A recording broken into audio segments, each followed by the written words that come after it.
The human brain is a survival supercomputer, but sometimes it gets a virus called a really bad idea. Tonight, we're exploring 10 terminal cases of that virus. This isn't just a list, it's a post-mortem on the final moments of human logic. Quick legal note, these are exhibits, not instructions. Do not try this at home. 1. The obsessive pursuit of the perfect body has long been a fertile breeding ground for dangerous and bizarre fads.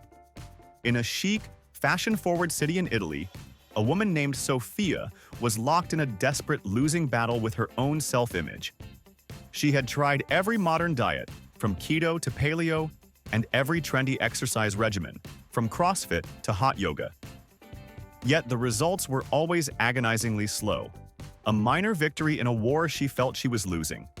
She craved a silver bullet, a forgotten secret that could deliver the effortless glamour she saw in old movies. One sun-drenched afternoon, while exploring a cluttered antique shop, she found it.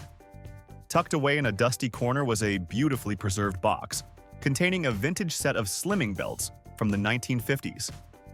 The packaging was a masterpiece of retro marketing, featuring illustrations of impossibly slender women smiling with pure, unadulterated joy. The box promised a miraculous atomic-age path to a slender figure using what it called radiant energy. Sophia was utterly captivated.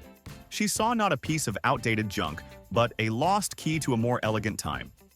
She purchased the set, her heart pounding with the thrill of a treasure hunter who had just found a secret map. What the charming pastel-colored box failed to adequately explain was the terrifying science behind its radiant energy. Each of the 3 belts was lined with small, lead-backed sealed capsules containing a low-grade but persistently active radioactive material, most likely radium-226. In the post-war atomic craze, a period of profound scientific optimism and even more profound ignorance, radiation was marketed as a magical modern panacea.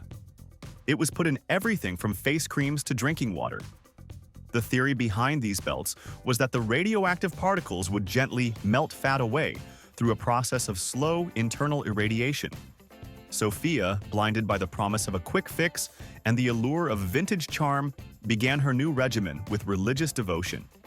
She wore the belts for hours every day, tightly strapped against her skin, feeling a pleasant, persistent warmth that she joyfully interpreted as the radiant energy working its magic. She was, in the most literal sense, enthusiastically and systematically microwaving her own vital organs. As the weeks turned into a month, she did begin to lose weight, a fact that only reinforced her belief in the belt's efficacy. But this weight loss was accompanied by a growing, unshakable fatigue, a persistent nausea, and a strange metallic taste in her mouth. She dismissed these alarming symptoms as her body detoxing, a common and dangerous piece of pseudoscience. In reality, her body was screaming for help as it succumbed to acute radiation poisoning. The constant close-range bombardment of alpha and gamma particles was systematically shredding her DNA, destroying her bone marrow, and causing her internal systems to fail. The very device she believed was perfecting her from the outside was methodically unmaking her from the inside. She had strapped on a relic from a dangerously naive past, hoping for a beautiful future. But all she had done was give herself a fatal, intimate dose of a forgotten poison. 2. In the vast, resource-rich landscapes of rural Brazil, a man named Marco lived by a simple, if brutally flawed, philosophy. If you can't afford it, you can probably just take it. His latest target was the massive oil pipeline that snaked across the countryside near his home, a steel artery carrying a river of black gold. With fuel prices at an all-time high, Marco saw this pipeline not as a piece of critical national infrastructure, but as a personal, all-you-can-drink buffet of free energy. His plan was a testament to his audacity and his complete, almost poetic ignorance of industrial engineering. He was going to illegally tap the line. His toolkit for this high-stakes act of piracy was as crude as his understanding of hydraulics. A heavy-duty industrial drill powered by a portable generator, and a clumsy assortment of scavenged pipes and a rusty gate valve he planned to attach to the pipeline. He chose a remote, secluded section of the line, far from roads and prying eyes, and began his assault. The pipeline's thick, reinforced steel wall, designed to withstand immense pressure and corrosion, fought back. It took him hours of grueling, sweat-soaked effort, the drill screaming in protest, but finally, he felt the bit break through.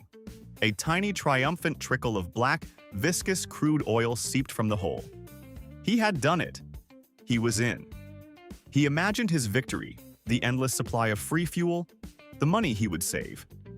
But his moment of triumph lasted less than a second. He had fundamentally, catastrophically misunderstood the nature of what he was dealing with. This wasn't a rain barrel. It was a major industrial pipeline, a system that moves oil at a mind-boggling pressure of over 1,000 pounds per square inch, psi. The small, seemingly insignificant hole he had so proudly drilled became an immediate point of catastrophic failure. The trickle of oil instantly transformed into a jet. A solid, high-pressure stream of crude oil erupted from the hole with the explosive, concussive force of a cannonball. The jet, thick and heavy as liquid asphalt, struck him squarely in the chest with a force equivalent to being hit by a speeding car. He was lifted off his feet and thrown backward with unimaginable violence, his body a rag doll in the grip of the black geyser he had unleashed. He sailed through the air before slamming into a large tree with a final, sickening crack. The blunt force trauma killed him instantly. His ambitious plan to steal a bit of oil had instead released a powerful, uncontrollable force that had, in a fraction of a second, stolen his life.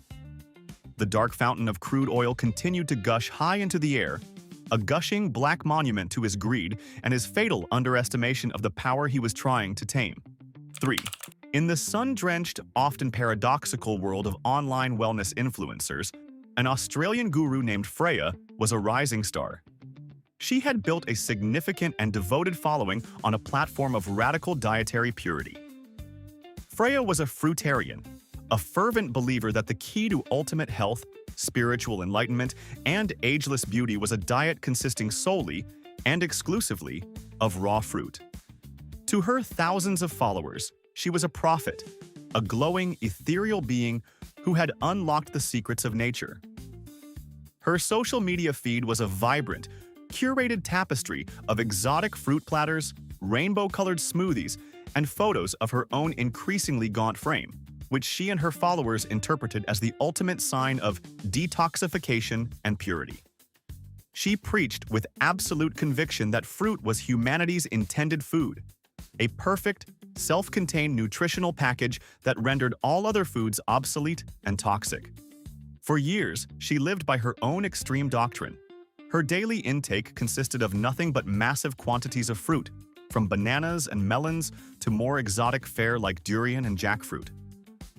What Freya, in her zealous crusade for purity, failed to comprehend was the complex, delicate chemistry of the human body.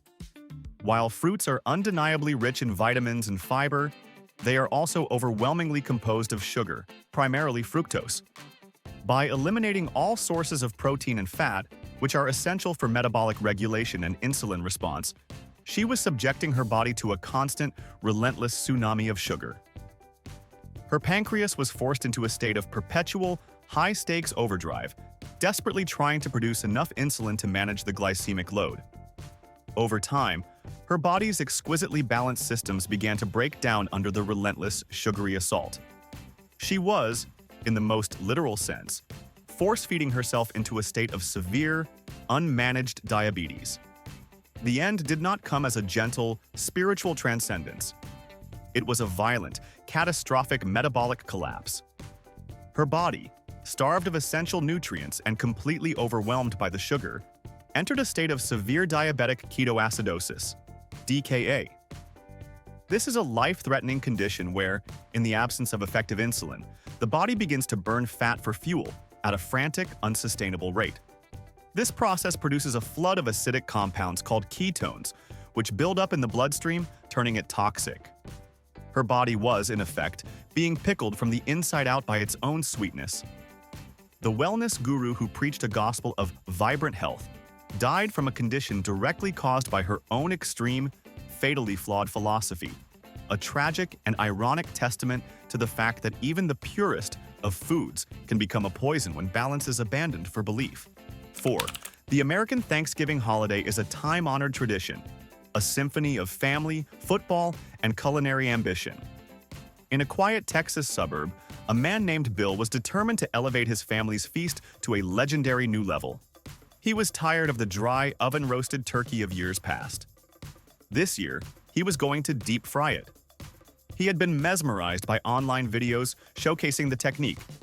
A golden brown, impossibly juicy bird, cooked to perfection in a fraction of the time. It seemed like the pinnacle of modern culinary science. Bill invested in a massive 30-quart outdoor deep fryer, a propane-powered behemoth that looked more like a piece of industrial equipment than a kitchen appliance. On Thanksgiving morning, with the eager and hungry eyes of his entire extended family upon him, he began what he was sure would be his crowning achievement. He set up the fryer on his wooden back porch, a critical first mistake, placing a high-intensity open flame next to a highly flammable structure. He then poured in 5 gallons of peanut oil and fired up the powerful burner. As the oil began its slow, shimmering journey to a blistering 350 degrees Fahrenheit, Bill retrieved the main event from his freezer, a colossal 20-pound turkey. And here, he made his second and most catastrophic error. In his rush and excitement, he had completely forgotten the most crucial, non-negotiable first step of the deep frying process. He had not thawed the turkey. The bird was a solid, dense 20-pound block of frozen meat and ice. He proudly presented the rock-solid turkey to his family, then, with a confident grin, began to lower it into the cauldron of boiling oil. The moment the frozen turkey submerged into the 350-degree oil, a violent, instantaneous, and unavoidable law of physics took over. The immense, searing heat of the oil instantly turned the solid ice crystals within the turkey's cavity into steam. Water, when it flash boils into steam, expands to more than 100 times its original volume. This explosive expansion, happening deep within the confined space of the pot, acted like a depth charge. A massive, churning volcano of boiling oil erupted from the fryer, shooting a geyser of flammable, atomized grease high into the air. This fiery mist, a perfect fuel-air mixture, immediately made contact with the propane burner's open flame below. The result was not a fire. It was an explosion. A massive fireball engulfed the entire back porch in a fraction of a second, the wooden structure instantly igniting. Bill, who had been standing proudly over his creation, was caught at the epicenter of the blast. His ambitious quest for the perfect crispy Thanksgiving turkey had instead resulted in a devastating pyrotechnic display, a brutal, real-world lesson in thermodynamics, and a powerful argument for simply reading the instructions before you attempt to combine a block of ice with 5 gallons of boiling oil. 5. The vast, majestic landscapes of Yellowstone National Park serve as a powerful reminder of nature's raw, untamed beauty. It's a place where humans are visitors, guests in a world governed by ancient primal rules. For a tourist named Tiffany, however, these rules were merely suggestions, and the park's wild inhabitants were simply props for her meticulously curated social media presence. She had spent her vacation collecting a series of flawless photos, but she needed a showstopper, a viral moment. She found her opportunity in a vast, golden meadow in the form of a massive, 1-ton bull bison grazing peacefully. To Tiffany, this was not a powerful, unpredictable wild animal with a notoriously short temper. It was the ultimate accessory for a killer selfie. Ignoring the numerous, large, and very explicit signs warning visitors to keep a minimum distance of 25 yards from all wildlife, Tiffany began her approach. Other tourists, seeing her determined advance, shouted warnings, but she waved them off with an annoyed flick of her wrist. She was an artist, and this was her canvas. She walked slowly, deliberately, her phone held out in front of her, a wide, practiced influencer smile already fixed on her face. With each step, she moved deeper into the bison's personal space, a zone of comfort that was rapidly shrinking. The colossal beast, which had been patiently trying to ignore her, finally lifted its massive head and let out a low, rumbling snort, a clear and unambiguous expression of its growing annoyance. Tiffany, in a breathtaking act of misinterpretation, seemed to take this as a sign of begrudging cooperation. For the perfect shot, she needed to get closer. She took a few more steps, turned her back to the one-ton animal to frame the selfie, and began to pose. This was the final indignity. The bison had had enough. With a speed that was utterly shocking for an animal of its size, it took a single powerful step forward and flicked its head. It wasn't a full-blown aggressive charge. It was a casual, dismissive gesture of pure irritation, the kind of motion a person might use to swat away a persistent fly. But when that swat is delivered by a head the size of a boulder, backed by a ton of muscle, the effect is catastrophic. The bison's horn caught her, and she was launched a full 10 feet into the air, her phone flying from her hand as she tumbled end over end. She landed with a sickening final thud on the hard-packed earth. Her quest for the perfect, shareable moment had ended in a brutal, irreversible reality. The entire, horrific event was captured on video by the very tourists who had tried to warn her, a clip that did, in fact, go viral. But as a grim, powerful PSA on why you should never turn your back on a wild animal for the sake of a selfie. 6. The pursuit of the perfect, sun-kissed tan is a summer ritual, a cosmetic quest that, for one woman in Belgium, turned into a fatal obsession. Anneliese believed that a deep, bronze glow was the pinnacle of beauty, and she was convinced she had developed a revolutionary, high-efficiency method to achieve it. Her technique was a dangerous trifecta of bad ideas, a perfectly engineered system for self-destruction. First, she completely eschewed sunscreen, the one product designed to protect the skin from the sun's harmful rays. In its place, she would slather her entire body in a thick, glistening layer of baby oil. This didn't protect her. It did the opposite, effectively basting her skin and accelerating the absorption of UV radiation. Second, her chosen location for this ritual was the flat, black tar roof of her apartment building. The dark surface was a perfect heat sink, absorbing the sun's energy and radiating it back, creating an environment like the floor of an oven. The final and most critical component of her personal tanning accelerator was a large reflective mylar blanket. She would lie on this mirror-like sheet, which would bounce and concentrate the sun's rays back onto her oiled skin, ensuring no photon went to waste. She had, in essence, created a personal solar cooker. One scorching July afternoon, with the sun at its zenith and the UV index dangerously high, she put her system into action. She lay down on her reflective blanket, and the intense, focused heat was immediate and overwhelming. But to Anneliese, this searing heat was a sign of success, the feeling of her skin rapidly achieving its desired bronze hue. The lulling warmth and the gentle city sounds soon conspired against her, and she made her final, fatal mistake. She fell asleep. As she slept, her perfectly designed human oven went to work with a silent, brutal efficiency. The combination of the reflective blanket, the heat-radiating roof, and the oil on her skin created a microclimate of inescapable, intense heat. Her body's core temperature began to rise at a catastrophic rate. She was, in the most literal sense, being slow-cooked. The oil on her skin began to sizzle, causing severe, full-thickness burns across her body, her skin blistering and charring under the relentless solar assault. Internally, the situation was even more dire. Her body temperature soared past the point of no return, inducing a massive, irreversible heat stroke. Her organs were systematically cooked, her brain shutting down under the immense thermal stress. She never woke up from her sunny nap.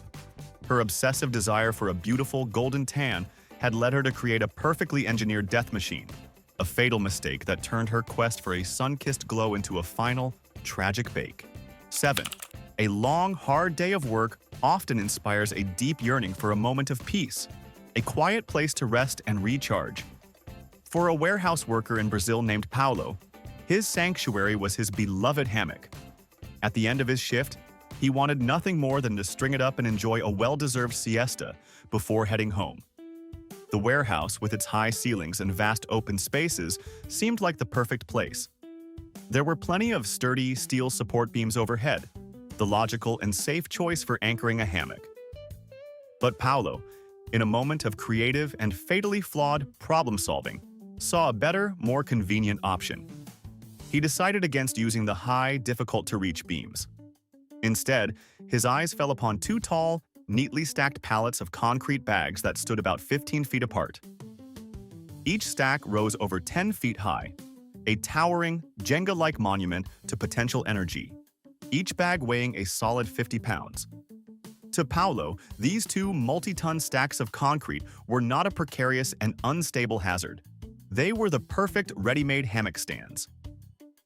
His brilliant idea was to tie the ropes of his hammock directly to the top layers of these two opposing pallets. He didn't consider the principles of lateral force or the inherent instability of a tall, vertically stacked load. He saw only a simple, elegant solution to his immediate problem.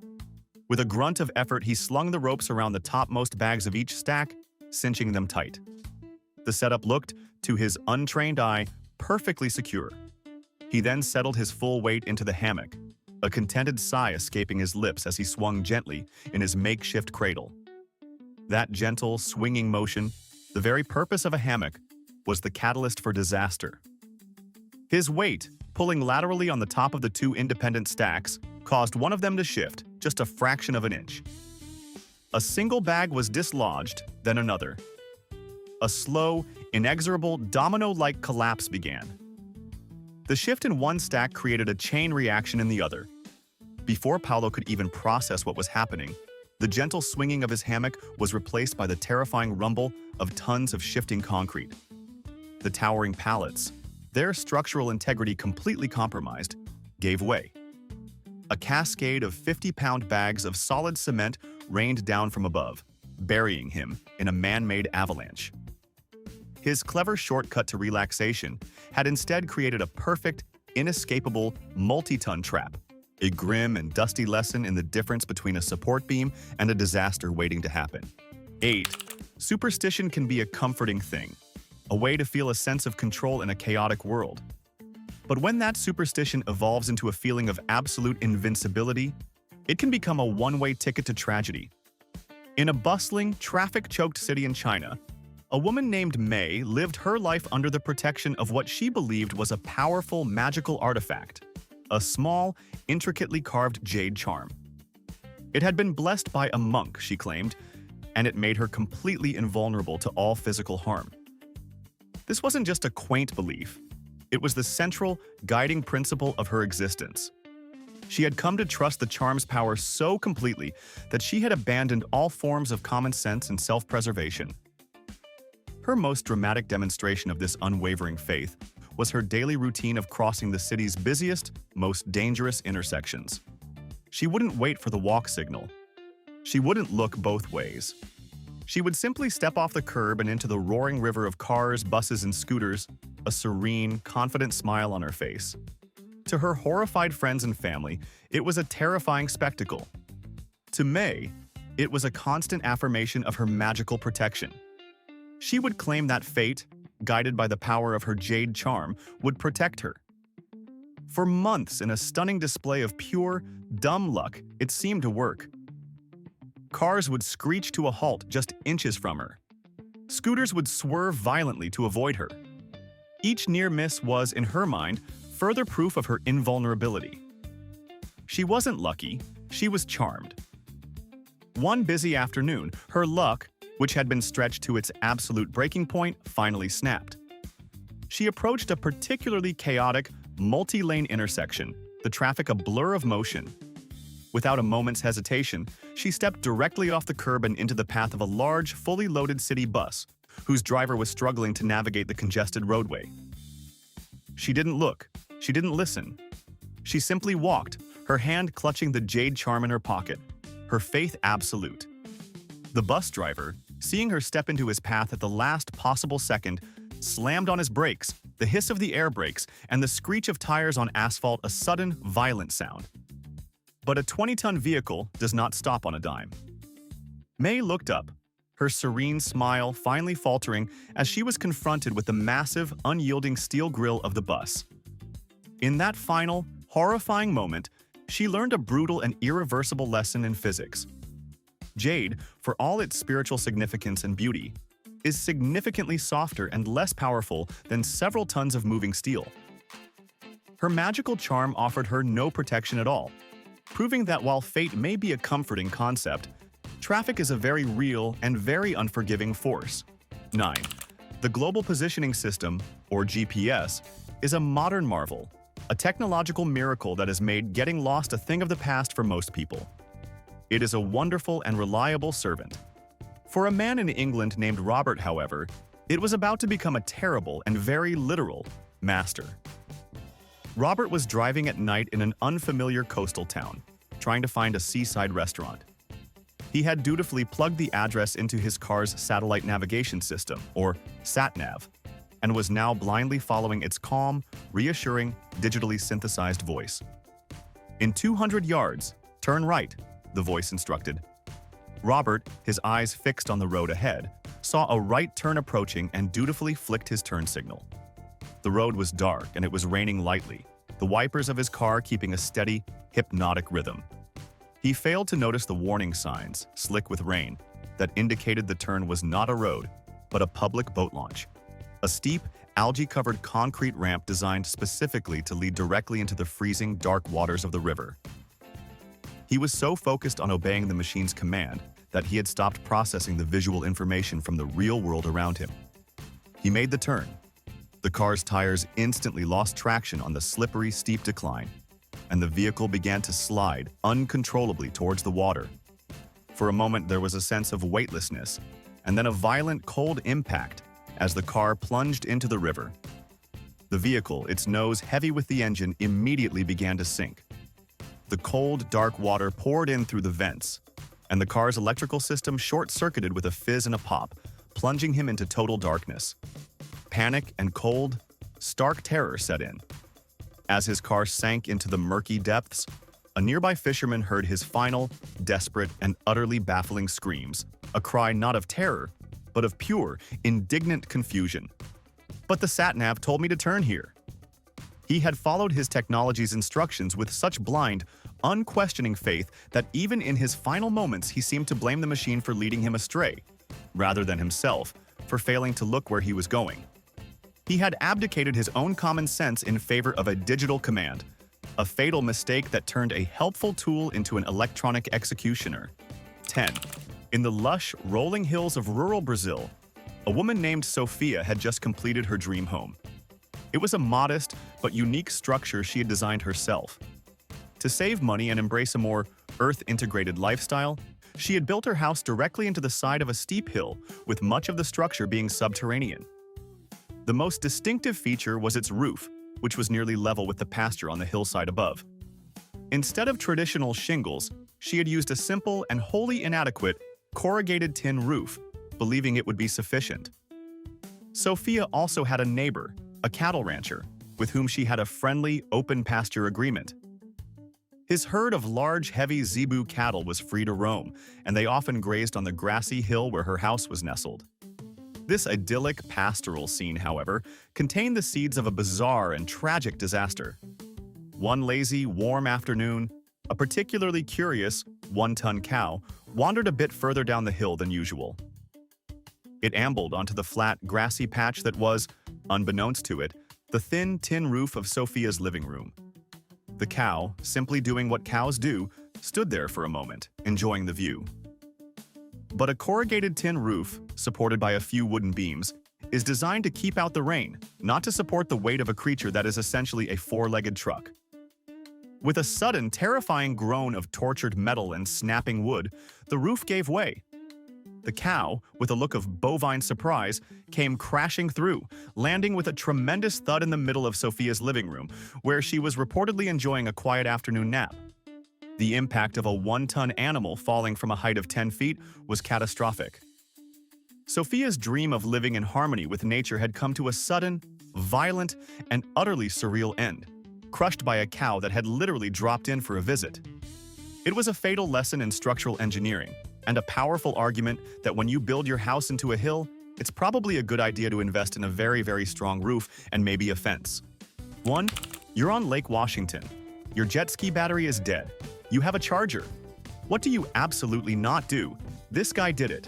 And in doing so, he provided a lesson in electrical engineering so powerful, so brutally efficient, it should be the final exam for every physics student on the planet. Our story begins on a perfect sun-drenched afternoon in Washington State. Our hero, let's call him Rodney, was living the dream, carving up the crystal-clear water of the lake on his powerful jet ski. But as he was miles from shore, his glorious high-speed adventure came to a sputtering, silent end. The battery was dead. It's an annoying but ultimately manageable problem. Rodney, being a resourceful kind of guy, wasn't about to paddle his way back to shore. He managed to flag down a passing boat and get a tow back to a private dock that had a power outlet. He had a plan. A simple, straightforward plan he'd probably used on his car a dozen times. He was just going to give the battery a quick charge. He ran to his car, grabbed a standard battery charger and a long extension cord, and plugged it into the 110-volt outlet on the dock. He then attached the booster cables to the charger, the little alligator clips glinting in the sunlight. Now, here is where a person with a basic, even rudimentary understanding of electricity would have paused. They would have considered the fact that their jet ski was currently sitting in a large conductive body of water. They might have thought, perhaps I should pull the jet ski out of the water first. But Rodney was not a man for pausing or overthinking. He was a man of action, a man who saw a problem and a solution and couldn't be bothered with the pesky details in between. He stood on the dock, holding the live, energized booster cables in his hands, the electricity humming silently, patiently, waiting for a place to go. And then, he made his final, fatal decision. He leaped from the dock, back onto his jet ski, which was, I must reiterate, sitting in the lake. The moment his feet, slick with water, touched the wet surface of the jet ski, he became the perfect bridge, the perfect conductor. The electricity which had been patiently waiting in the cables suddenly had a direct, unimpeded superhighway to the ground, with the lake serving as the world's largest grounding plate. And Rodney's body was the on-ramp. 110 volts of raw household current surged through his body, using his heart, his nerves, his entire being as its personal conductor. The result was instantaneous and absolute. For a glorious millisecond, he was the world's most effective and most flamboyantly expired human grounding wire. He had successfully connected the power source to the ground. He just forgot that he wasn't supposed to be part of the circuit. 2. In an attempt to evade taxes, a man built a secret, unventilated basement room to hide his assets, creating a monument to his own paranoia and a perfect, self-contained tomb. This is a story about a man who was so terrified of the government taking his money that he ended up paying a price far greater than any tax bill. Our protagonist was a man who saw the IRS not as a government agency, but as a relentless, shadowy monster that wanted to steal the fruits of his labor. He was a fiscal prepper, a man who believed in keeping his assets liquid and preferably hidden. He decided he needed a vault, a secret sanctuary where he could stash his cash and valuables, a place completely off the books and invisible to the prying eyes of the taxman. So he began a secret, ambitious construction project in his own basement. He built a room, a small, windowless, completely sealed concrete room hidden behind a false wall. It was his masterpiece, his personal Fort Knox. He was so committed to its secrecy that he didn't install any ventilation because vents could be discovered. He wanted it to be a perfect, airtight, impenetrable box. He probably spent his evenings down there, counting his money, admiring his own cleverness, feeling safe and secure in his fortress of fiscal solitude. One scorching hot summer, a heat wave descended upon his town. The temperature soared, and his house became an oven. But he had a secret weapon, his cool, underground concrete bunker. While the rest of the world sweltered, he had his own personal, naturally air-conditioned man cave. One particularly brutal afternoon, he decided to retreat to his sanctuary to escape the heat. He went down into the cool, quiet darkness of his secret room, probably with a feeling of smug satisfaction. He decided to take a nice, relaxing nap. He lay down, the cool concrete a welcome relief, and drifted off to sleep surrounded by his treasures, completely safe from the world. But he had created a perfect trap, and he was the only victim. The room was completely airtight. As he slept, he was doing what all living things do, breathing. He was inhaling the limited supply of oxygen and exhaling carbon dioxide. With every single breath, he was ever so slightly, imperceptibly, poisoning his own atmosphere. There were no vents to bring in fresh air. There were no cracks to let the CO2 escape. The concentration of carbon dioxide in the small sealed room began to rise, slowly, silently. It's a gentle, insidious killer. It doesn't choke you, it just slowly displaces the oxygen in your blood until your brain and body quietly shut down. He never woke up. He was slowly asphyxiated by the very air he was exhaling, a victim of his own genius security measures. He had built a room so secret, so perfectly sealed to keep the government out, that it ended up keeping the one thing he needed to survive, oxygen, out as well. 3. Seeking a cleaner cut for his lawn, a man attached sharpened helicopter blades to his push mower's engine, a decision that proves the road to a perfectly manicured lawn is sometimes paved with catastrophic, world-endingly bad ideas. Our story is about a suburban dad, a weekend warrior of the lawn, a man whose entire sense of self-worth was tied to the lushness of his turf. He wasn't content with just a good lawn. He wanted a green velvet carpet, a putting green so perfect it would make the groundskeepers at Augusta National weep with envy. But his standard push mower just wasn't cutting it, literally. It left stray blades, an uneven finish. He needed more power, more precision. He needed a better blade.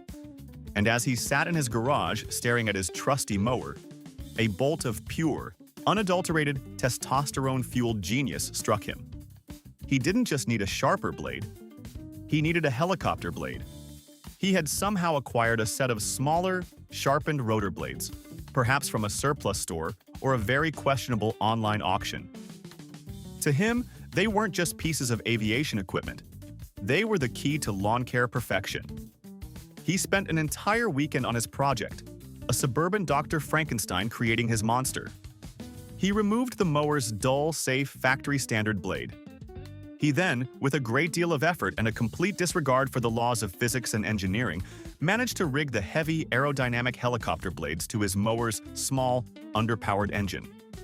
He probably stood back to admire his creation, a standard push mower, now sporting a set of blades designed to spin at thousands of RPM and generate enough lift to carry a small aircraft. It looked terrifying. It looked glorious. The day of the first test run arrived. He wheeled his monstrous creation, his Lawncopter 3000, out onto his pristine lawn. He pulled the starter cord. The small engine sputtered to life, and the massive helicopter blades began to spin, slowly at first, then faster and faster. The machine didn't just hum, it screamed. It created a terrifying whirlwind of grass, dirt, and pure, concentrated danger. For a few brief, glorious seconds, his invention worked. The blades were cutting the grass with a terrifying, almost surgical precision. But the tiny lawnmower engine was not designed to handle the immense torque and gyroscopic forces of a set of helicopter blades. The entire machine began to vibrate violently, shaking itself apart. Bolts strained, the metal thrown, and then, with a sound like a gunshot, one of the massive blades, now spinning at an incredible speed, broke free from the engine mount. It didn't just fall off, it was launched. A sharpened, spinning metal projectile, flying through the air with no guidance system and a very bad attitude. Our hero, who was standing triumphantly behind his creation, never even had time to duck. The blade flew directly into his neck. The shave he received was, to put it mildly, extremely close. He had wanted the perfect lawn, but in his quest for a cleaner cut, he had invented a machine that was far more effective at landscaping people than it was at cutting grass. 4. The story of the ultimate fire starter is a chilling tale from the vast, unforgiving wilderness of Alaska, a place where a small mistake can have very big, very loud consequences. Our hero is a man living the rugged, off-the-grid dream in a remote log cabin. He was a true frontiersman, a man who valued self-reliance above all else. But on this particular, brutally cold winter's day, his self-reliance was about to be put to a fatal test. He had run out of firewood. The fire in his hearth, his only source of heat against the encroaching deadly cold, had dwindled to a few sad, glowing embers. Now, for a man living in the middle of a forest, the solution seems obvious. Go outside and chop more wood, but it was cold out there and chopping wood is hard work. Our hero, in his moment of chilly desperation, looked around his cabin for a quicker, more efficient solution.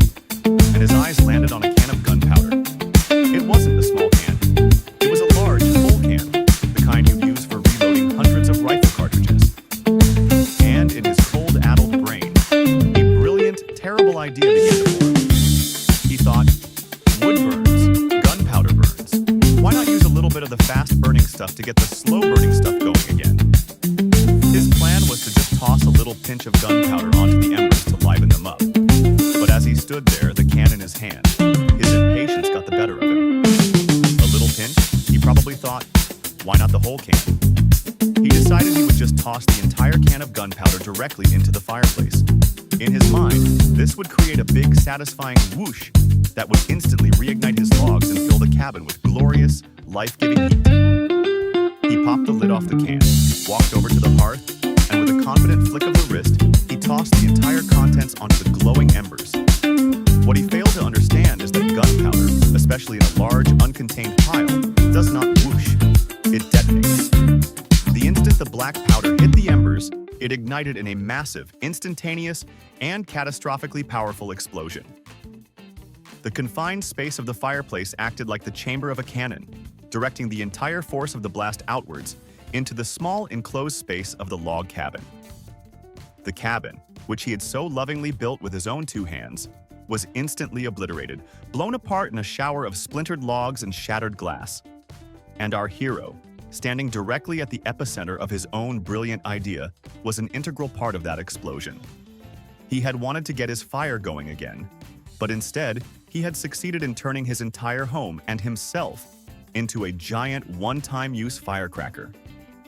When rescue crews eventually found the site, there was nothing left but a smoking crater and a few scattered logs, a silent, blasted monument to a man who had tried to fight the cold with an indoor explosion and lost in the most spectacular way possible. 5. The man who decided to wrestle a moose and discovered that some weight classes are just not for you is a story that comes to us from the Great White North of Canada, a place of majestic forests, stunning landscapes, and very, very large animals that you should not, under any circumstances, try to fight. Our protagonist, a man whose courage was directly proportional to the amount of beer he had consumed, was having a truly legendary night with his friends. He had just finished an entire case of beer by himself, a feat of endurance that had filled him with a powerful and deeply misguided sense of his own invincibility. He felt like a superhero, a modern-day Hercules, and he needed a challenge worthy of his newfound powers. He announced to his stunned and probably very drunk friends that he was going to go out into the woods and wrestle a moose. Not just see a moose, not just take a picture of a moose. He was going to engage a 1,000-pound antlered beast in a one-on-one, no-holds-barred wrestling match. His friends, in their inebriated state, probably thought this was the most hilarious, most brilliant idea they had ever heard. They cheered him on as he stumbled out of the house and into the dark, foreboding forest, a lone, beery gladiator in search of a worthy opponent. It didn't take him long to find one. In a clearing, he spotted it. A massive bull moose, peacefully munching on some leaves, completely unaware that it was about to be challenged to a title fight by a 180-pound man who was mostly beer. Our hero did not hesitate. He let out a mighty, slurred war cry and charged. He ran at the moose, his arms outstretched, ready to grapple with the giant beast. The moose, which had probably been having a very pleasant evening, looked up, its massive head swiveling slowly.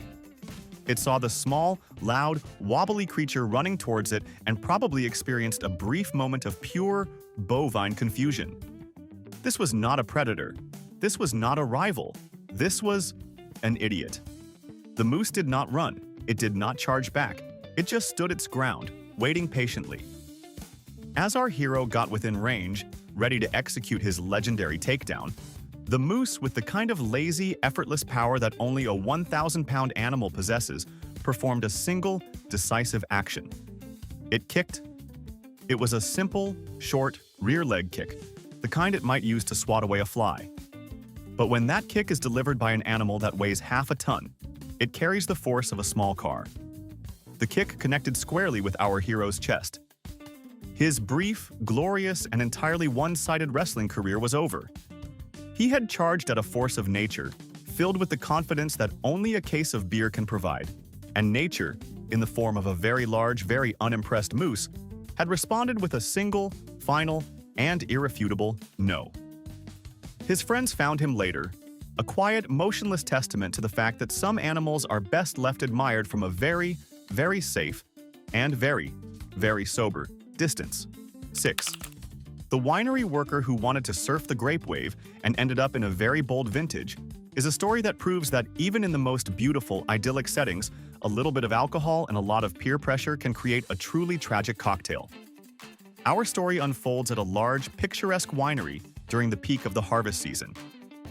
The air is sweet with the smell of ripe grapes, and our protagonist, a young seasonal worker, is feeling good. A little too good. He and his colleagues had been sampling the product throughout the day, and by evening, he was feeling bold, invincible, and incredibly creative. He looked at the massive industrial conveyor belt that carried tons of freshly picked grapes up into the gaping maw of the giant de-stemming and crushing machine. And he saw not a piece of agricultural equipment, but a personal water slide. A grape wave. He made a grand drunken proclamation to his laughing friends. He was going to ride it. He would surf the conveyor belt, a triumphant, grape-stained hero, and then gracefully leap off at the last possible second, just before the crushing machine. It would be a short, thrilling ride, a story to tell for years to come. His friends, their judgment equally impaired, cheered him on. They thought it was hilarious. So with the roar of the machinery in his ears and the laughter of his friends as his soundtrack, he took a running start and leaped onto the moving belt. For a few glorious seconds, he was the king of the harvest. He was literally body surfing on a river of premium grapes, a look of pure, unadulterated joy on his face. He probably gave a triumphant wave to his audience below, but he had severely and fatally underestimated two things: the speed of the conveyor belt and the terrifying industrial efficiency of the crushing machine. The last possible second he had planned for came and went in a purple, sticky blur. He was carried along with his grape-based surfboard directly into the giant, churning metal augers of the de-stemmer. The machine, designed to separate grapes from their stems with brutal, unforgiving force, did not distinguish between fruit and human. He was processed with the same mechanical indifference as the rest of the harvest. His friends' laughter probably turned to horrified screams as he disappeared into the machine. He had wanted to ride the grape wave, but he ended up becoming an unlisted and undoubtedly unique ingredient in that year's bold, new blend. It's a grim reminder that some jobs have very specific and very final consequences for horseplay. 7. The viral video that went under, along with its star, is a tragic comedy from the modern age, a story that proves the thirst for internet fame can be a very, very dangerous thing. Our protagonist is a young Russian blogger, a woman who dreamed of becoming an influencer. She wasn't content with just posting pictures of her breakfast. She wanted to create content that was bold, daring, and most importantly, viral.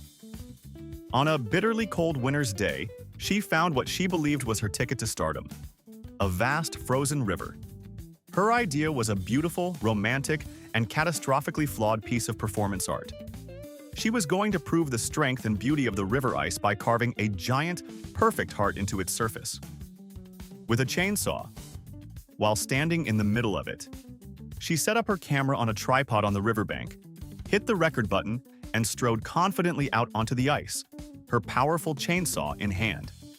She probably gave a cheerful introduction to her followers, her breath pluming in the frigid air, talking about the magic of the Russian winter. Then she fired up the chainsaw, its roar shattering the peaceful silence. She began to carve, carefully, skillfully, the saw kicking up a spray of ice crystals. The shape of the heart began to emerge, a giant, beautiful symbol of love etched into the frozen landscape. Her camera, recording from the shore, captured the whole epic scene. She was a lone, fearless artist, creating her masterpiece. She carved the first curve, then the second. She was almost finished, just one final, graceful cut to complete the bottom point of the heart. She was so focused on the perfection of her creation, so lost in the moment of her impending viral fame, that she had completely overlooked a fundamental and fatal detail of geometry. She was standing inside the heart. With her final, triumphant cut, she successfully, and with surgical precision, sawed off the very slab of ice she was standing on. For a split second, everything was perfect. The heart was complete. And then, with a sickening crack, her perfect heart-shaped ice floe broke free from the surrounding ice and began to drift. before tilting and unceremoniously dumping her and her chainsaw into the dark, bone-chillingly cold water below. Her camera, still faithfully recording from the shore, captured the whole tragic, ironic spectacle. The beautiful ice heart, the sudden disappearance of its creator, and then just the quiet, indifferent beauty of the frozen river. She had wanted to create a viral video, and she succeeded. It just wasn't the kind of fame she had been hoping for. 8. The barbecue that was a little too supercharged is a story that should be required viewing for every dad who's ever stood in front of a grill and thought, I can make this hotter, faster. Our scene is a sunny backyard in Texas. Our hero is a man who was about to host a barbecue, but he was facing a classic, frustrating problem. His charcoal briquettes were being stubborn. They were slow to light, refusing to get that perfect, glowing red that every grill master craves. He was an impatient man, and his guests were getting hungry. He decided it was time to stop negotiating with the charcoal and start issuing demands. He needed an accelerant. He didn't just grab a bottle of lighter fluid. Oh no, that was for amateurs. He went to his garage and came back with a 5-gallon can of gasoline. His first idea was to just splash a little on the coals. But then, a new, more brilliant, and infinitely more dangerous idea began to form in his head. He wasn't just going to light the grill, he was going to create a spectacle, a remote ignition system.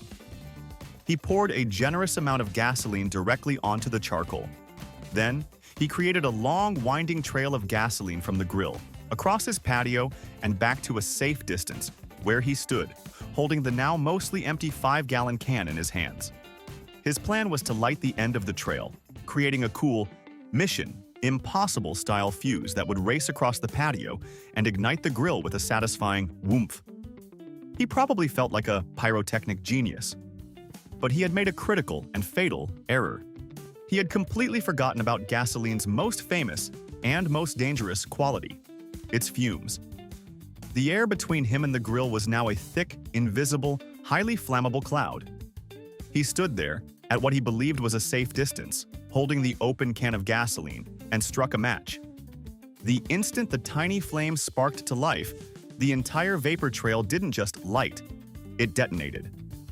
In a single, instantaneous flash, a ball of fire erupted, racing back along the trail, not just to the grill but to the source of the fumes. The 5-gallon can he was still holding. The can exploded in his hands like a bomb. He was instantly engulfed in a massive fireball, his brilliant barbecue hack turning him into the main course. He had wanted to supercharge his grill, but instead, he had supercharged his own demise. His guests were treated to a barbecue that was memorable, to be sure, but for all the wrong and very tragic reasons. 9. The battering ram that decided to hit back is a story of criminal ingenuity and a beautiful, if brutal, lesson in Newtonian physics. Our story unfolds in Brazil, where a would-be thief had his sights set on a gun store. He was smart enough to know that a simple brick wasn't going to get him through the reinforced bulletproof glass of the storefront. He needed something bigger, something with more impact. He found his solution at a nearby construction site, a large, heavy, discarded compressed gas cylinder. It was rusty, it was heavy, and to him, it looked like the perfect improvised battering ram. It was a brilliant, if slightly desperate, plan. He wrestled the heavy cylinder, which probably weighed over 100 pounds, back to the gun store. He hoisted it onto his shoulder, took a few steps back, and with a mighty, primal roar, he charged, slamming the end of the cylinder into the bulletproof glass. Thud. The glass held, but he had made a dent. He was encouraged. He backed up, took another running start, and hit it again. Thud. A few spiderweb cracks appeared. He was winning. He backed up one more time, ready for the final decisive blow. He channeled all his strength, all his criminal ambition, into one last glorious charge. He hit the glass with the force of a freight train. But this time, something different happened. The old rusty valve at the top of the gas cylinder, which had been weakened by the repeated impacts, finally gave way. It snapped off. What our thief didn't know was that the discarded cylinder wasn't completely empty. It still contained a significant amount of compressed gas. The moment the valve broke off, the cylinder instantly transformed from a battering ram into an unguided, high-powered rocket. The compressed gas shot out of the broken neck, and with a deafening hiss, the cylinder launched itself, not forward but backward, directly at him. He had just enough time to see the weapon he had been wielding turn on him before it slammed into his chest with lethal force, pinning him against the brick wall of the building next door. His own brilliant, improvised tool had become his executioner. He had tried to break into a store filled with deadly weapons and ended up being taken out by the one he brought himself. 10. The final kiss that was a little too enthusiastic is a story that proves even the most experienced professionals can be undone by a single moment of showmanship. Our scene is a popular marine park in Spain. Our hero is a zookeeper, a charismatic and experienced sea lion trainer. He and his star pupil, a massive 600-pound sea lion, were the stars of the show.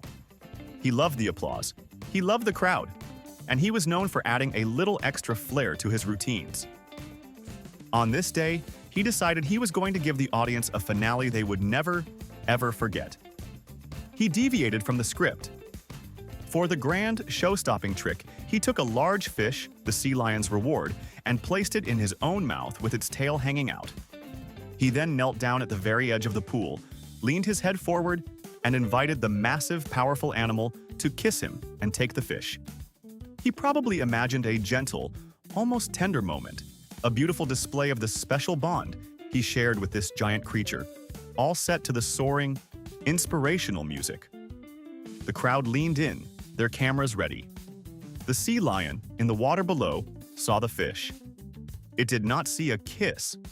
It did not understand choreography.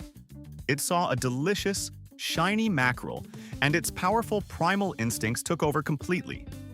It didn't gently pluck the fish from his mouth. It launched itself out of the water like a blubbery, 600-pound torpedo, its eyes locked on the prize. The animal wasn't being malicious. It was just being a sea lion. It wanted the fish, and it wanted it now. It grabbed the fish with a powerful, snapping motion of its head.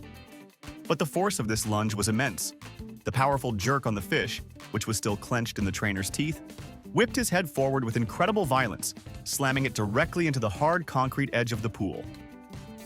The sound of the impact probably echoed through the silent, horrified arena. He was knocked out instantly, slumping forward and falling, unconscious, into the water. The crowd got their unforgettable show, but it was a far cry from the heartwarming finale the trainer had planned. He had wanted to create a moment of perfect, human-animal harmony, but he had forgotten that his co-star was a massive, powerful predator whose only motivation was a bucket of fish. You know that little voice in your head that whispers, "This is probably a bad idea?" The 10 people you're about to meet didn't have that voice. Or if they did, they told it to shut up. Consider this a public service announcement, sponsored by the laws of physics. Don't become a PSA. 1. The annual running of the bulls in Pamplona, Spain, is a world-famous festival of courage, chaos, and questionable life choices. It's a primal, visceral experience, a torrent of humanity and horsepower thundering through narrow cobblestone streets. Our protagonist, a tourist from Spain named Javier, was there to soak in the electrifying atmosphere. But Javier wasn't a runner. He had no intention of testing his speed against a herd of angry, half-ton bulls. He was a spectator, a documentarian of danger, there for the thrill but from a safe distance. He found what he thought was the perfect spot, right behind a sturdy wooden barrier with a clear view of the street. His goal was simple: to capture the perfect, heart-stopping photo for his social media, a shot that would make all his friends back home insanely jealous. As the roar of the crowd grew and the first rocket signaled the release of the bulls, he got his phone ready. The ground began to tremble with the rhythmic, thudding beat of heavy hooves. The runners, a blur of white and red, sprinted past his position. And then came the bulls, magnificent, terrifying creatures of pure muscle and momentum. They were closer than he expected, bigger, faster. The sheer force of them was breathtaking. In that moment, obsessed with framing the perfect shot, Javier made a critical error. He leaned out over the barrier, extending his arm to get an unobstructed close-up view of a bull's horns as it thundered past. His entire focus narrowed to the tiny screen in his hand, tweaking the zoom, waiting for that perfect viral moment. He was no longer in Pamplona. He was in his phone's camera app. He failed to notice that one of the bulls, separated slightly from the main pack, was running much closer to his side of the street. He was so preoccupied with the digital image of danger that he completely lost track of the real, physical danger just inches away. The bull, a massive, charging beast, didn't swerve. It didn't have time. It saw a sudden, unexpected obstacle protruding into its path. The impact was brutally swift. Javier never even got the photo. The phone flew from his hand as he was hooked by a horn and thrown back into the crowd. He had come to the festival as a spectator, safely removed from the participants' gamble. But in his desperate quest for the perfect picture of the risk, he had accidentally made himself part of the action in the most tragic way possible. He paid the ultimate price for a front row seat, a grim lesson that sometimes the most dangerous place to be is not in the arena, but leaning just a little too far into it. 2. The sport of volcano boarding is already a niche activity for those who find snowboarding down a snowy mountain a bit too pedestrian. It involves hiking up the treacherous, ash-covered slope of an active volcano, specifically Cerro Negro in Nicaragua, and then surfing back down on a specially designed wooden toboggan at speeds up to 60 miles per hour. It's inherently dangerous, a flirtation with gravity on a surface of loose, black grit. For a tourist we'll call Dylan, this flirtation wasn't intimate enough. He saw the standard-issue wooden boards and scoffed. They were functional, but they lacked flair, they lacked comedic genius. Dylan was there for the story, for the viral video that would make him a legend. He had brought his own equipment, a secret weapon he had packed in his luggage. While the other tourists strapped on their helmets and grabbed their wooden boards, Dylan proudly unfurled and inflated a massive, bright pink inflatable beach flamingo. The absurdity was the point. The crowd laughed. Even the guides shook their heads with bemused smiles. In Dylan's mind, he was about to create comedy gold. He positioned the giant, ridiculous bird at the lip of the volcanic crater and sat astride it, ready for his grand descent. The problem, which any child with a basic understanding of friction and steering could have pointed out, was that a large, rounded, inflatable object offers zero directional control on a steep, loose surface. The wooden boards had rudimentary fins and a shape designed for some semblance of steering. The flamingo was designed to float aimlessly in a swimming pool. He pushed off, and for the first 50 feet, it was hilarious. He wobbled down the slope, a pink beacon of stupidity against the black ash. But he was picking up speed. A lot of speed. He quickly realized he was no longer a rider. He was cargo. The flamingo began to drift, pulled by gravity and the contours of the slope, veering away from the worn, relatively smooth path used by the other boarders. He was headed straight for a field of jagged volcanic rock. He tried to lean, to drag his feet, but it was useless. The flamingo, now moving at an incredible speed, slammed into the first sharp rock. The result was not a slow hiss, but a catastrophic explosive puncture. The flamingo instantly ruptured, and Dylan was violently ejected. His glorious, comedic ride transformed into a brutal, uncontrolled tumble down several hundred feet of what was essentially nature's sharpest sandpaper. He had wanted to make an extreme sport even more extreme, to add a layer of unforgettable absurdity. In that, he tragically succeeded, proving that while it's one thing to dance on the edge of sanity, it's another thing entirely to try and do it while riding a children's pool toy. 3. In a quiet Russian village, a man named Dmitry was doing some spring digging in his garden, preparing the soil for his vegetables. His shovel hit something hard, something metallic. Curious, he dug around it, and his heart probably skipped a beat when he unearthed the object. A rusted but otherwise intact artillery shell, likely a relic left over from World War II. It was a piece of deadly history, slumbering just beneath his potato patch. The correct and sane course of action would be to immediately and carefully back away, evacuate his family and call the police or the bomb squad. His wife and son, who had come out to see what he'd found, frantically pleaded with him to do just that. They begged him to leave it alone, to let the professionals handle it. But Dmitry was a proud, stubborn man who had an unshakable faith in his own capabilities he had apparently acquired from watching action movies. He brushed off his family's frantic warnings with a confident wave of his hand. "Relax," he declared with the unearned authority of a Hollywood hero. "I saw how to do this in a movie. It's all about being careful." Ignoring their horrified protests, he carefully picked up the 100-pound explosive and carried it, with the delicacy of a man holding a newborn baby, to his small cluttered garden shed. This shed was now his workshop, his bomb disposal lab. His chosen tools for this incredibly delicate operation? A heavy claw hammer and a rusty flathead screwdriver. He set the bomb on his workbench and got to work, picturing himself as the cool, unflappable hero, sweat beading on his brow as he performs a feat of impossible nerve. He probably saw a tense scene in his mind. Dramatic music swelling, close-ups on his steady hands, the final, satisfying click of a disarmed device. He failed to appreciate that movie bombs are props, filled with wires and blinking lights designed to look complicated for the camera. Real, decades-old explosives are dangerously unstable, filled with chemical compounds that have been degrading for over 70 years, making them more, not less, likely to detonate from a sudden shock. The exact sequence of events in that shed is unknown, but it likely involved a confident tap in the wrong place with the wrong tool. The result, however, was not cinematic. There was no tense countdown, no choice between a red and a blue wire. There was only a single, catastrophic explosion that vaporized the shed and everything in it, proving in the most definitive way possible that a screwdriver and a movie ticket are not a suitable substitute for an actual bomb disposal expert. 4. Acts of faith can be powerful, moving spectacles that demonstrate the deepest convictions of the human spirit. But faith, when untethered from the simple, practical realities of the physical world, can lead to a very lonely, very tragic end. In a small, devout village in India, a man named Suresh was wrestling with a spiritual crisis. He carried a heavy weight of guilt, a sense of sin that he felt could not be cleansed by mere prayer alone.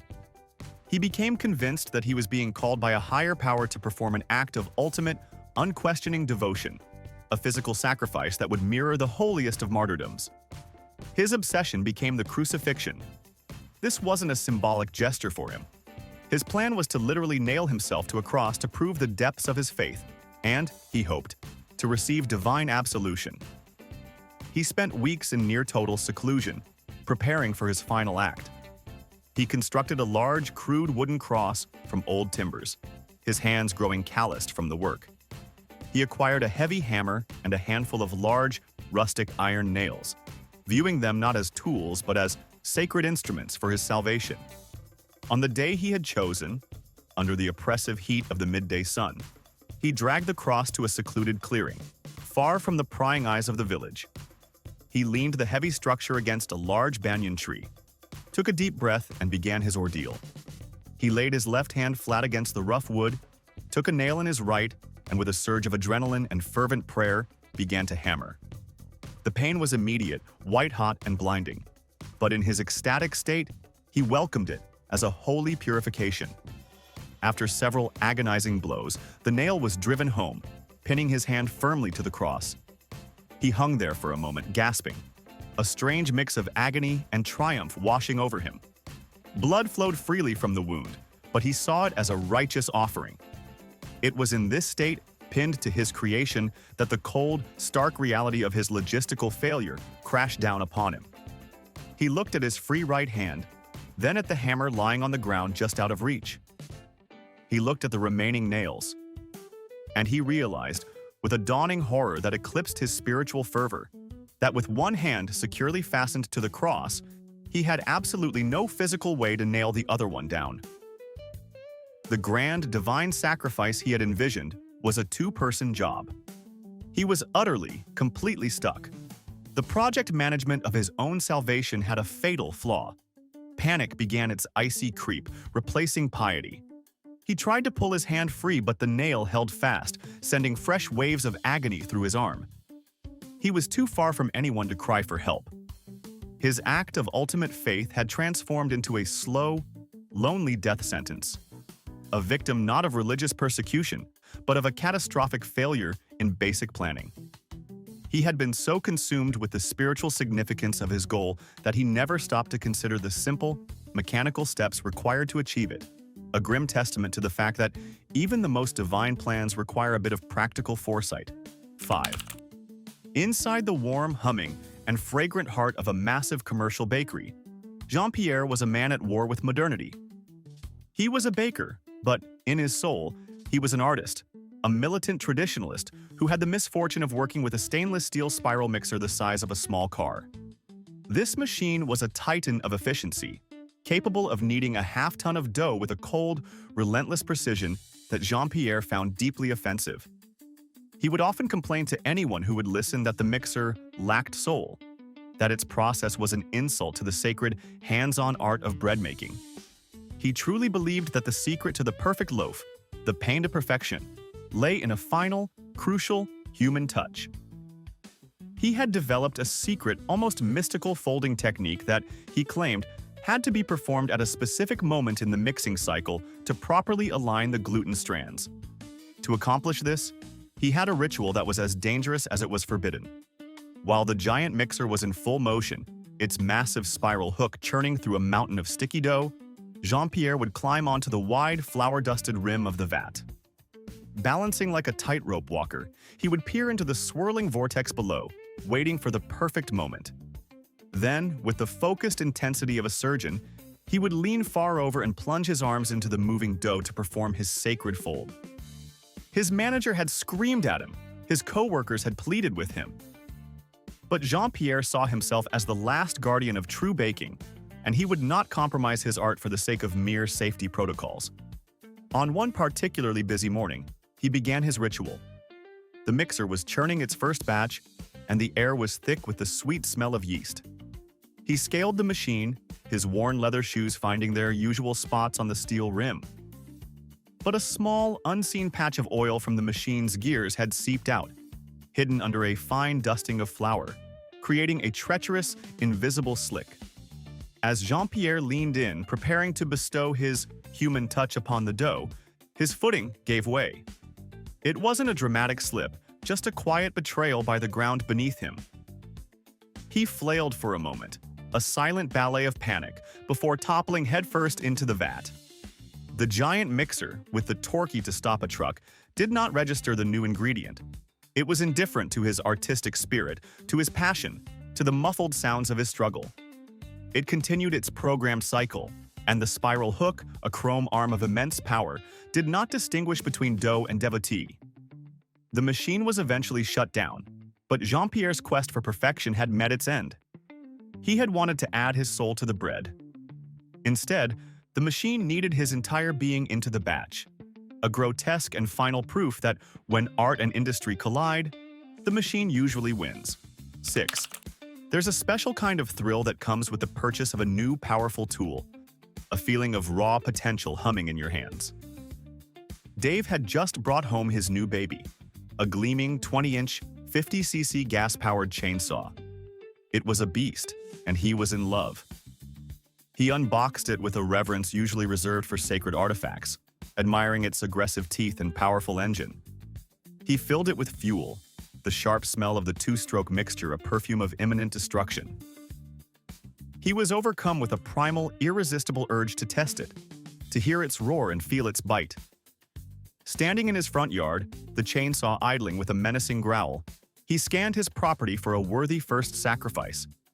There were no logs to split, no fallen trees to clear. His gaze landed on the thick 4x4 wooden support post of his own front porch. It seemed perfect. It was solid, it was right there, and in the back of his mind, he figured he'd have to replace it someday anyway. The concept of load-bearing was a vague, abstract idea that seemed far less important than the immediate, visceral need to cut something. He failed to consider that this single piece of wood was the primary thing preventing his entire porch roof from rejoining the earth. His wife's voice may have echoed in his head. Did you even read the manual? But manuals, he thought, were for the timid. The universal language of pull cord, make noise, was all the instruction he needed. With a wide, manly stance that he'd probably seen in a movie, he squeezed the throttle. The engine screamed to life, and he plunged the roaring blade into the heart of the porch post. The machine was magnificent. It tore through the wood with incredible ease, spitting out a torrent of sawdust. Dave was in his element, a master of his domain, a suburban lumberjack taming his concrete wilderness. In less than a minute, the cut was complete. He pulled the saw back and shut it off, a proud grin on his face as he admired the clean, perfect cut. For a glorious, physics-defying half-second, the severed post remained standing, a wooden soldier saluting its executioner. Then, the silence was broken by a deep, groaning crack from above. The porch roof, suddenly deprived of its essential support, surrendered to gravity.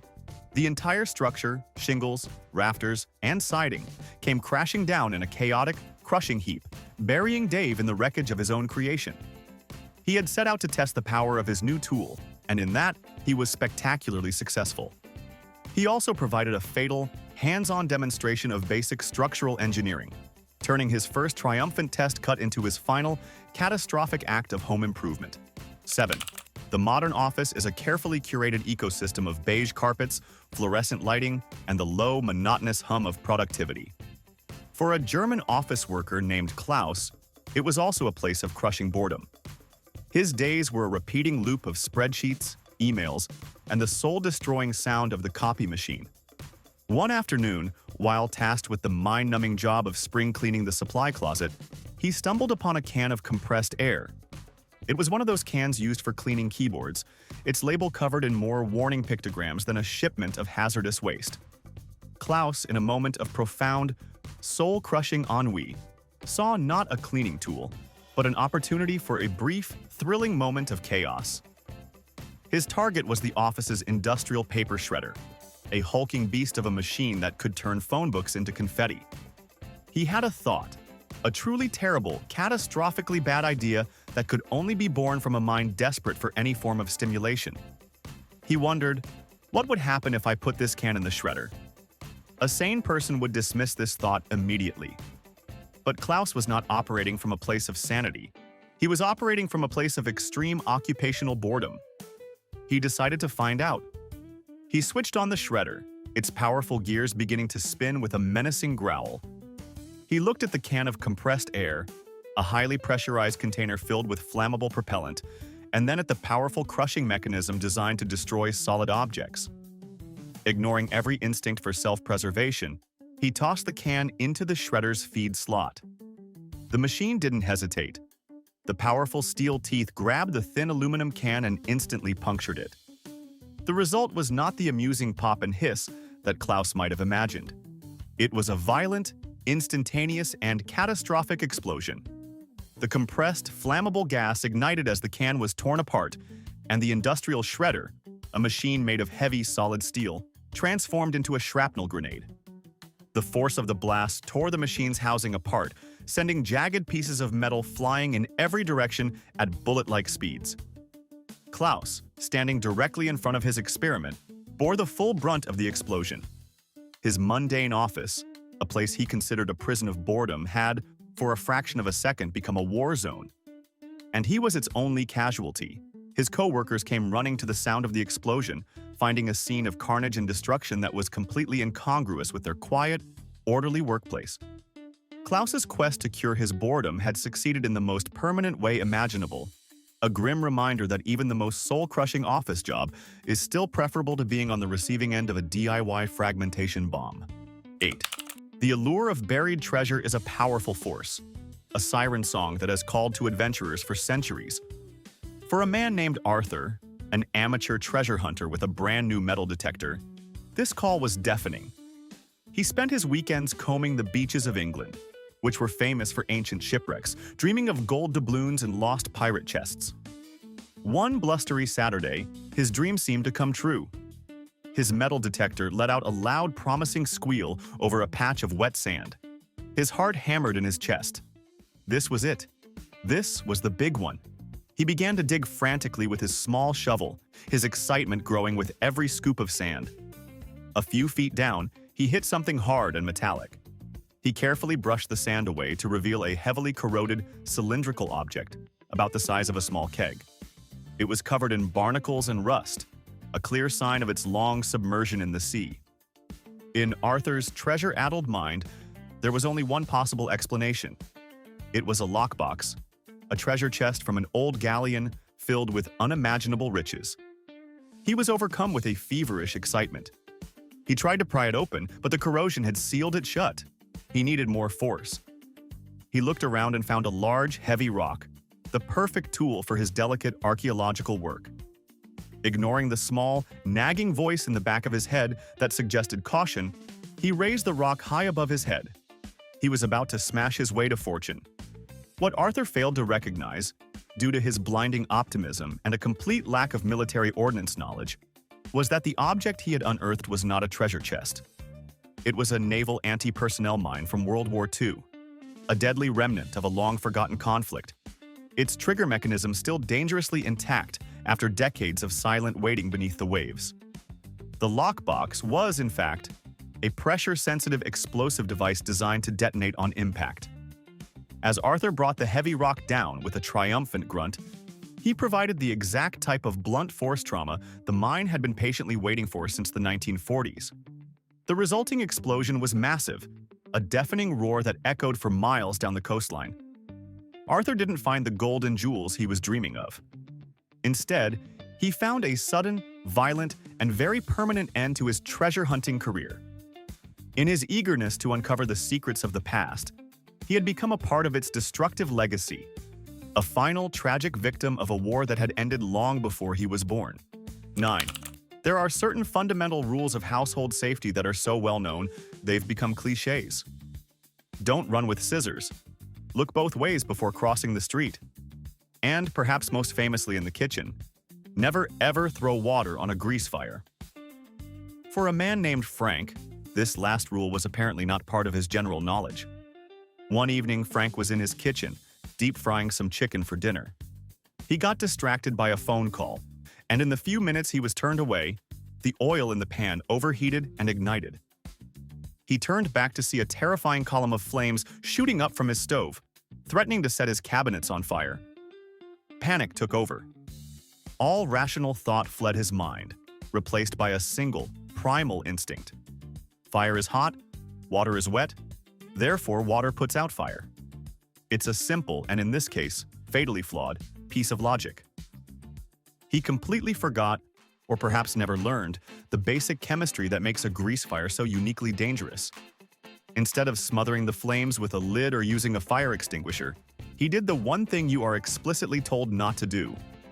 He grabbed a bucket that was soaking in the sink, filled it with water, and, with the confidence of a man solving a problem, he hurled the entire bucketful onto the blazing pan.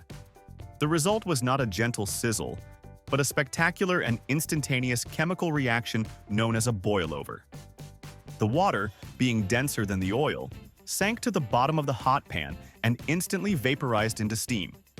This explosive expansion of steam launched the burning grease upwards and outwards in a massive, atomized fireball. The flames that were once contained to a small pan erupted into a room-engulfing inferno. Frank, who was standing right in the line of fire, was immediately engulfed in the very blaze he was trying to extinguish. His kitchen, and him along with it, became the centerpiece of a dramatic, real-world demonstration of a scientific principle he had clearly missed in high school chemistry class. His simple, instinctive solution to a small problem had created a much larger, much more catastrophic one, proving that in an emergency, a moment of panic and a bucket of water can be a truly lethal combination. 10. Turning 50 is a major milestone, a moment for reflection, for celebrating a life well lived, and for some a moment to do something wild and daring to prove that age is just a number. For a man named Barry, this meant conquering a lifelong fear and a lifelong dream all at once. He was going to go skydiving. He was incredibly excited, borderline giddy, talking about it for weeks leading up to the big day. He bought a new action camera specifically for the event, determined to capture every thrilling second of his leap of faith. The day of his 50th birthday arrived, bright and clear, perfect for jumping. At the airfield, Barry was a ball of nervous energy. He strapped the camera to a helmet, testing the angles, making sure his triumphant expression would be perfectly framed against the blue sky. He went through the pre-flight briefing with the instructors, but his mind was elsewhere, already soaring through the clouds. He was so focused on the filming, on the idea of the video he would show his family and friends, that the actual, practical steps of the process became a secondary concern. The time came. He boarded the small plane, his heart pounding with anticipation. The ascent was exhilarating. He filmed the ground shrinking below, gave a thumbs up to the camera, and beamed with pure joy. When the plane reached the correct altitude, the door slid open, revealing a breathtaking view of the world. The instructor gave the final signal. Barry, with a triumphant yell, leaped out of the plane, a huge, ecstatic smile plastered on his face. The footage he captured is both beautiful and utterly heartbreaking. It shows him smiling, waving at the camera, a man on top of the world experiencing a moment of pure, unadulterated freedom. He is falling through the sky, a tiny, happy speck. The footage then shows him reaching for the ripcord on his chest, fumbling for a cord that isn't there. A look of confusion, then dawning, sickening horror, crosses his face. He had done it. He had jumped. But in his all-consuming excitement to film the experience, he had forgotten one single critically important step. He had forgotten to actually put on his parachute. The parachute itself, a bulky, life-saving pack, was still sitting on the bench inside the plane he had just joyfully exited. His birthday celebration, his grand gesture of defying age, had become a tragic one-way trip, a permanent victim of a simple, catastrophic oversight, all captured in crystal-clear high definition for the world to see. All right, time for a new game. I want you to go down to the comments and give one of tonight's stories a new, brutally honest, movie-style title. Like, The Man Who Fought a Cactus and the Cactus Won. If you had fun playing coroner, hit the like button and subscribe for more autopsies of bad ideas.